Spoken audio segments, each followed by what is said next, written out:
सुबह के 6 बजे होते हैं कि तभी नीतू अपने पति को उठाने की कोशिश करती है। अरे क्या होगा, आज संडे है, आज तो देर तक सोने दो।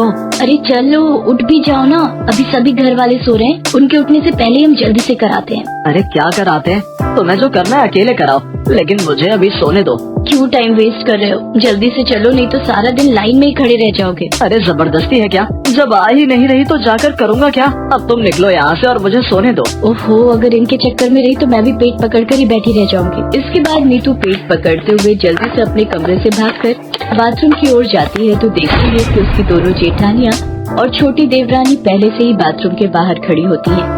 अरे यार, लेट हो गई, लगता है और जल्दी उठना चाहिए था। नीतू को देखकर उसकी देवरानी कहती है, आओ दीदी जल्दी से आकर लाइन में लग जाओ। पर अगर तुम सब बाहर हो तो फिर टॉयलेट में है कौन? और कौन होगा, मम्मी जी के सिवा। नीतू जोर जोर से दरवाजा पीटते हुए कहती है, अरे मम्मी जी आप कहीं सो तो नहीं गई, जल्दी से बाहर आ जाओ, यहाँ लाइन लगी पड़ी है। नीतू ये कह ही रही होती है कि तभी शीला उनकी सास टॉयलेट से बाहर आती है। उसके बाहर आते ही मंझली बहू नीतू पेट पकड़कर पीछे से भागते हुए आती है और लाइन तोड़कर टॉयलेट में घुस जाती है और झट से दरवाजा बंद कर देती है। ये सब देखकर बाकी सब हैरान रह जाती है। तभी सबसे बड़ी बहू राखी जोर जोर से दरवाजा पीटते हुए कहती है, अरे ओ नीतू की बच्ची, जल्दी से बाहर निकल, मेरा नंबर था, तू कहाँ से बीच में घुस गई, निकल निकल ना आप। अरे क्यों दरवाजा पीट रही है, उसको तोड़कर ही मानेगी क्या, और अब वो अंदर गई है तो पेट की गंदगी निकाल कर ही बाहर निकलेगी। और जब मैं अंदर थी तब भी तुम में से कोई दरवाजा पीट रहा था।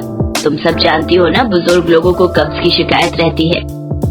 अगर आपको कब्ज की शिकायत रहती है तो सुबह जल्दी उठकर फ्रेश हो जाया कीजिए।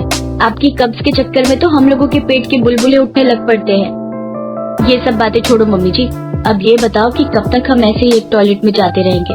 उम्र भर ऐसे ही जाना होगा। क्या मतलब? मतलब ये कि शुक्र मनाओ तुम लोगों को एक टॉयलेट तो नसीब हुआ, हम तो अपने